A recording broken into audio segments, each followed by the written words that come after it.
Conversaciones Alimentarias pretende ser un canal de comunicación en el que se transmiten mensajes sencillos y se aportan respuestas útiles. En nuestros programas tratamos temas sobre la producción y la elaboración de alimentos, así como de la compra inteligente de los mismos. ¿Y a quién va dirigido? Pues a todos vosotros, a los que de una u otra manera os interesan los alimentos, tanto en vuestra condición de consumidor como si sois profesionales dentro del sector de la cadena alimentaria. En Conversaciones Alimentarias tenemos la suerte de contar con una gran periodista y experta en comunicación empresarial, Beatriz García Cibreiro, directora de Comunicarte. ¡Empezamos!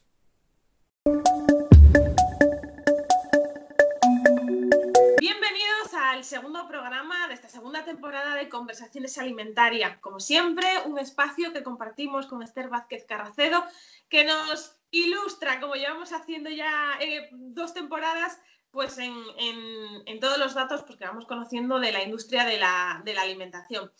En este segundo programa nos vamos a centrar en uno de los principales temas para mantener a raya tanto la higiene como la seguridad alimentaria, como es el almacenamiento de alimentos en equipos de frío. En mi caso, bueno, yo siempre he escuchado que tanto la nevera o los equipos de frío tienen un orden, pero en mi caso, y yo creo que el de muchísima gente más, no sabemos de qué nos hablan, a qué orden se refieren en este ámbito. ¿Nos puedes tú ayudar, Esther? ¿Nos puedes aclarar qué orden tenemos que seguir para mantener la higiene y la seguridad alimentaria en nuestros equipos de frío? A ver, sobre todo en las neveras. Antiguamente se colocaban los alimentos en base a la temperatura, porque había una zona donde estaba más frío.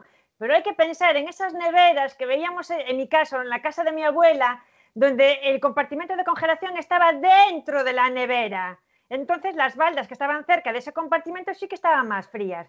A día de hoy, cualquier equipo de frío de hoy, las neveras domésticas de hoy, eso no aplica. Tenemos la misma temperatura en distintos puntos de la nevera. Por tanto, cuando estamos hablando del correcto orden de los alimentos en la nevera, nos estamos refiriendo a evitar la contaminación cruzada.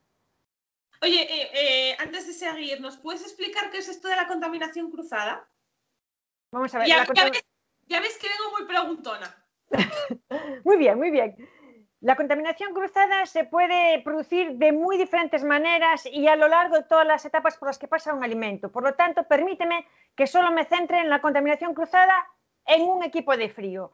¿Vale? Se da contaminación cruzada en un equipo de frío cuando juntamos o contactan dos categorías de alimentos que no deberían juntarse, o bien hay derrames de uno a otros alimento. ¿Vale? ¿Cuáles son estas categorías de alimentos de las que estoy hablando? Pues por un lado, de los alimentos presuntamente contaminados, que serían todos los alimentos crudos, huevos, carnes crudas, pescados crudos, frutas y hortalizas sin lavar. Y por otro lado, aquellos alimentos que ya han sido cocinados o higienizados o tratados y que ya están libres de bacterias y que están listos para consumir. Por tanto, debemos de separar esas dos categorías de alimentos y poner los alimentos que son listos para el consumo en las partes superiores. Entonces, ¿cuál nos recomiendas? ¿Cuál es la configuración más adecuada para mantener los alimentos en buen estado? Bueno, entiendo que cuando me preguntas por configuración me estás preguntando prácticamente cuál es la temperatura de configuración de la nevera. Vale, va a depender de... De hecho, me estoy imaginando la nevera como un Tetris, ahí, poniendo cada alimento en su sitio. Pues el orden es el que acabamos de decir, los listos para el consumo encima y los que están más sucios debajo. Esa sería la gran premisa. Respecto a la configuración, la temperatura, pues si yo tengo una nevera en la que pongo todo tipo de alimentos, porque también dependerá cómo tenga distribuida, si tengo varias neveras o si tengo una, pues pondremos la temperatura acorde a la de aquel alimento más exigente. La temperatura de uso más habitual son 4 grados o por debajo de 4 grados. Interesante. ¿Y qué pasa, por ejemplo, con las botellas o las jarras de agua, pues que muchas personas, me incluyo yo, dejamos en la nevera y a veces quedan pues varios días, ¿no? Que vas rellenando y pues igual durante 2 días no la usas, pero bueno, que está ahí en la nevera y que no se consumen. Tenemos que tener cuidado con ese tipo de productos, por ejemplo, porque y aquí ya te cuento algo personal, ¿no? Es decir, yo alguna vez me he preguntado si ¿estará en condiciones ese agua para beber después de estar 3 días en la nevera? ¿El frío mantiene la no creación de bacterias? A ver, en el agua, en tu caso, por sí ya no es estéril, por tanto, no se crean bacterias. Lo único que puede pasar es que hubiera mala suerte y imagínate que te cae una bacteria de las malas, un E. coli. Aún así, el agua no aporta nutrientes suficientes para que las bacterias crezcan. Por eso decimos que es un alimento de bajo riesgo. Entonces, voy a pensar, Beatriz, que has cogido agua potable, que esa jarra estaba bien lavada, que la tenías tapada y que tu nevera está razonablemente limpia. ¿Cuántos días quieres mantener ahí ese agua? Dime. Pues imagínate, 4 días.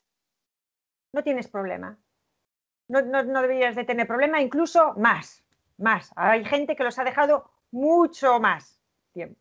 Pues mira, me dejas más tranquila, porque yo normalmente lo que hacía con el agua que se queda es tirarla, lavar otra vez la jarra y volverla a rellenar con agua limpia, pero entonces aprovecharé los recursos. Y siguiendo un poco con este tema y para acabar esta primera parte de conversaciones alimentarias, ¿qué tenemos que saber?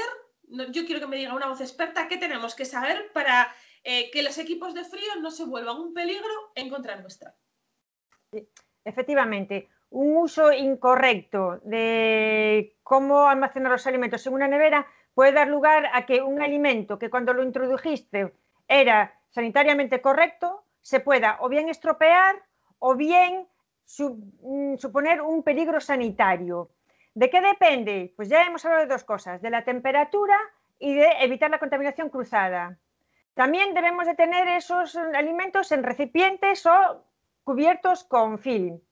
Y también tenemos que pensar en el factor tiempo. ¿Cuánto tiempo los tenemos en la nevera? Entonces... Claro.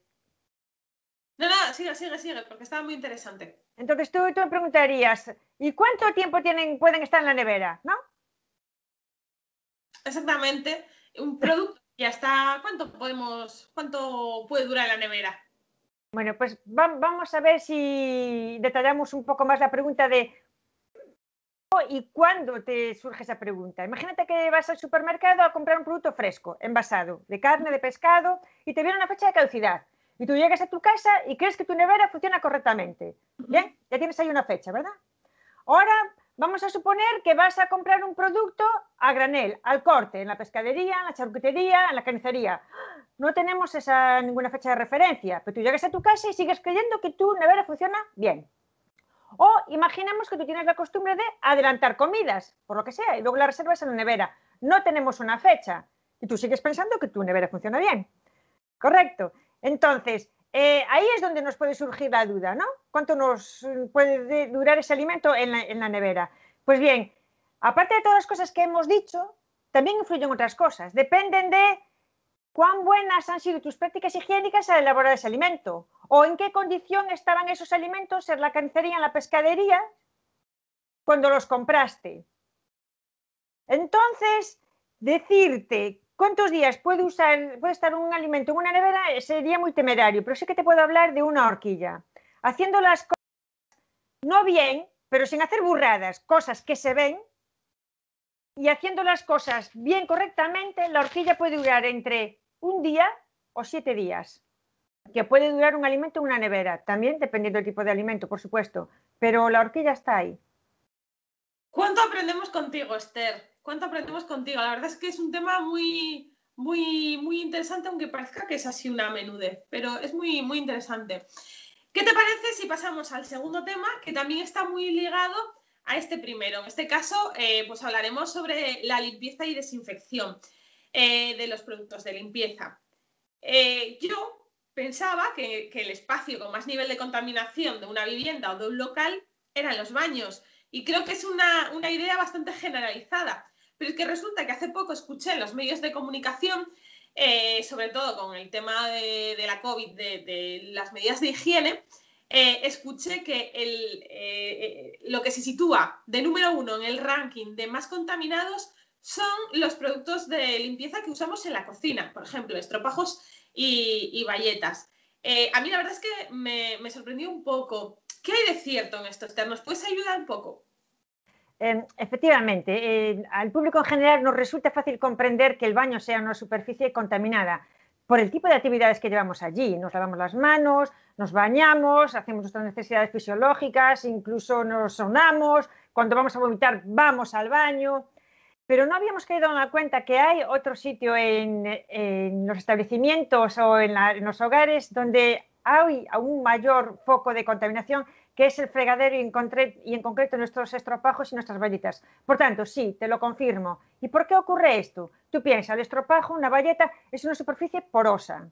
Solemos hacer un manejo incorrecto, es decir, queda en el fregadero, le caen encima todos los alimentos habidos y por haber, está todo el día mojado y húmedo, y luego no es menos cierto que cuando se la limpieza en las empresas, la limpieza de los estropajos y las bayetas y este tipo de material son los grandes olvidados. Y entonces, por saber qué cantidad de microorganismos nos podemos encontrar pues, en un estropajo, en una bayeta. A ver, por darte una referencia, porque esto, claro, va a depender mucho, pero te puedo decir que en un estropajo puedes llegar a encontrar alrededor de 100 millones de bacterias por centímetro cúbico de estropajo.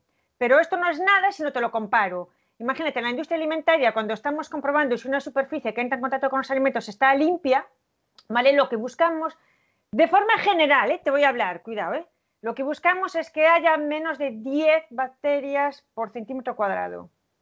Fíjate la diferencia. Pues que claro, es que es una locura de compañía que nos podemos encontrar en un estropajo así sin pensarlo. Para toda la gente que nos está escuchando, echadle un ojo a los estropajos, no vaya a ser que salgan andando también, ¿no? Porque con tantos millones de bacterias ahí. ¿Y cómo tenemos que hacer pues, para llevar una desinfección correcta de esos materiales? A ver, hay que seguir 3 pasos, sí o sí, para hacerlo bien. Lo primero sería retirar todos esos restos orgánicos que nos quedan anclados, enredados en el estropajo, en la bayeta. Lo segundo sería, aunque parezca de perogrullo, lavarlos en sí mismos, con mistol o con jabón lagarto y frotar. Es como si te coges un peluche y lo lavas a mano. Pues lo mismo, el estropajo, ¿vale? Y lo aclaras. Y luego es cuando lo desinfectamos, ¿vale? Lo recomendable es buscar un producto químico desinfectante. El que tenemos más a mano y más económico es la lejía, el hipoclorito sódico. Bien, ahora nos queda preguntarnos, bien, hay que utilizarlo en las concentraciones adecuadas y dejarlo actuar el tiempo adecuado. Bien, hay que pensar que para la industria alimentaria tú puedes comprar diferentes concentraciones de hipoclorito sódico, al 4%, al 10%, al 12%, al 14%. Pero vamos a solventar un problema ahora para que lo podamos poner en práctica ya, ¿vale? Que nos sirve para la hostelería o cualquier industria y para casa. Normalmente la lejía que nos encontramos en el mercado es una lejía que está al 4%, ¿de acuerdo? Por tanto, ¿qué concentración en cuánto tiempo? Pues la respuesta sería, pues depende, ¿vale? Entonces vamos a ponernos en los extremos. Para ese estropajo que lo estás tratando bien, que cuando no está en uso, está en seco y le retiras todos los restos orgánicos, ¿vale? Lo puedes desinfectar con una solución en la que pones 30 mililitros de esa lejía de 4% en 970 mililitros de agua, o sea, en 1 litro. ¿Que no tienes una jeringa que dices tú, joder, es que me hablas de mililitros? Pues mira, un ejemplo sería este tapón, que es un tapón de una botella de agua, estos azules, no el transparente, estos ya son 5 mililitros, pues serían 6 como este, por ejemplo. Y para un estropajo que estuviera muy sucio y que no lo has lavado bien previamente, que ya no funcionaría bien la desinfección, pues utilizaría la lejía pura y durante 15 minutos. Andamos ahí en ese intervalo. Vale, y en caso de que los queramos cambiar, ¿cada cuánto tiempo recomiendas el cambio de esos productos? Da igual lo que yo diga aquí, la verdad, ¿eh? Tenemos que pensar, el cambio de estropajo va a depender mucho. A veces lo cambiamos antes porque ha perdido su funcionalidad. Tú cuando en una industria tienes que frotar mucho, intensamente, durante muchas horas sobre superficies rugosas, se acaba antes la funcionalidad que no la carga bacteriana que tiene ese estropajo, que puede llegar a ser peligrosa. Pero ahora vámonos a la vida real. ¿Qué haces tú? cambias el estropajo cuando deja de rascarte. Ya está, no hay otra. Bien, como vamos a hacer eso, como sé que vamos a hacer eso, yo os propongo lo siguiente. Hacer un buen manejo del estropajo. Lo que decíamos antes. Cuando no esté en uso, en lugar seco, ¿vale? Y le quitamos todos los restos orgánicos que fue acumulando, ¿vale? Y por lo menos una vez a la semana, desinféctalo. Con esta concentración que decíamos de los 30 mililitros por 970 mililitros. Vale, pues yo he tomado nota y me lo pondré en práctica también. Vale la pena. Esther, ya para finalizar este programa de conversaciones alimentarias, sí me gustaría compartir una última pregunta contigo, sobre todo está relacionada con, pues eso, que últimamente con la COVID se han desarrollado numerosas versiones de productos desinfectantes destinados pues al hogar, a la ropa, a la casa, a los vehículos, bueno, para todo ese tipo de bienes, ¿no? Y de productos. ¿Qué tenemos que tener en cuenta para seleccionar el producto que realmente, o cómo saber si realmente ese producto cumple con las medidas necesarias para que elimine la COVID-19? A ver, es cierto que, que con el comienzo de la pandemia hubo una obsesión por la limpieza y en búsqueda del desinfectante, y lo que estábamos buscando realmente era un desinfectante que me matara el coronavirus. Esa era nuestra principal preocupación.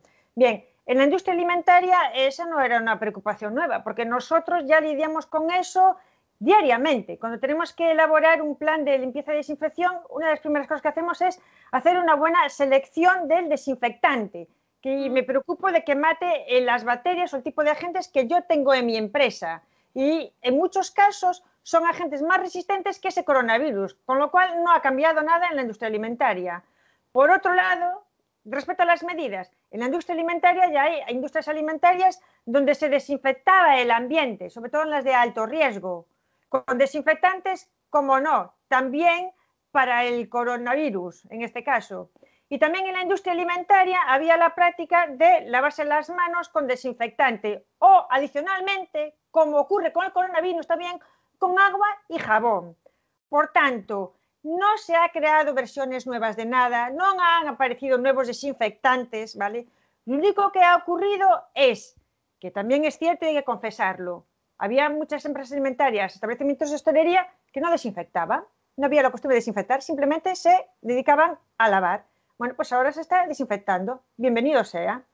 Y en el tema de las manos, ¿por qué han entrado con auge el alcohol hidroalcohólico? Pues solo por un tema de conveniencia, porque es un tipo de desinfectante que no necesita aclarar y que te lo puedes aplicar en cualquier momento. Tenemos que pensar que el alcohol al final es un desinfectante de tipo medio, no es el más efectivo de todos, pero para la población en general y para la situación en la que estamos hablando y por la conveniencia que tiene, pues ahí está el gel hidroalcohólico, pero ya existía. Pues muchísimas gracias, Esther, por aclararnos estas dudas. Y nada, invitar a todas las personas que nos ven y nos siguen al siguiente programa de Conversaciones Alimentarias, darte las gracias a ti por compartir este tiempo y nos vemos en el próximo. Un placer. Un saludo, Esther. Hasta luego.